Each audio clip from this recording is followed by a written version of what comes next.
Jamil colony येथील महानगरपालिकेच्या अंतर्गत चालणाऱ्या उर्दू शाळेत सकाळच्या वेळेस सर्व शिकणाऱ्या मुस्लिम विद्यार्थी-विद्यार्थिनी यांना कीटकजन्य व जलजन्य आजाराबाबत माहिती देण्यासाठी कार्यक्रम आयोजित करण्यात आला होता।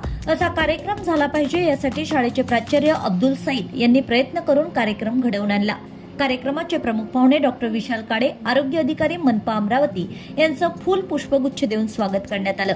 तसेच शाळेतील शिक्षक वृंद यांनी डॉक्टर रुपेश खडसे, साथरोग अधिकारी मनपा, डॉक्टर निगार खान, स्त्री वैद्यकीय अधिकारी पठाण चौक यांचे व कर्मचाऱ्यांचे पुष्पगुच्छ देऊन स्वागत केले। कार्यक्रमाची सुरुवात राष्ट्रगीताने झाली असून कार्यक्रमाचे प्रमुख पाहुणे डॉक्टर विशाल काळे, वैद्यकीय आरोग्य अधिकारी यांनी शाळेतील विद्यार्थी व विद्यार्थिनींना बदलत्या वातावरणामुळे डेंग्यू या आजाराचा प्रादुर्भाव 15 वर्षाच्या खालील मुलांमध्ये जास्त प्रमाणात वाढत असल्यामुळे प्रतिबंधात्मक उपाययोजना म्हणून स्वच्छ साचलेल्या पाण्यात मादी अंडी घालतात, त्यामुळे पाणी साठे आठवड्यातून 1 दिवस खाली करून कोरडा दिवस पाळावा, तसेच आपल्या परिसरामध्ये स्वच्छता ठेवावी जेणेकरून कीटकजन्य आजाराचा प्रादुर्भाव वाढणार नाही। तसंच डासांपासून होणारे आजाराविषयी गांभीर्य सरांनी समजावून सांगितलंय।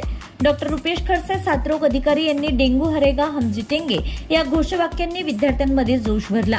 तसेच डॉक्टर निगार खान, स्त्री वैद्यकीय अधिकारी यांनी प्राचार्य सरांशी शाळेतील परिसरातील स्वच्छता तसेच फॉगिंग व धूर फवारणी याविषयी चर्चा करून कीटकजन्य आजारांविषयी प्रतिबंधात्मक उपाययोजना करता येईल याविषयी मार्गदर्शन केलंय।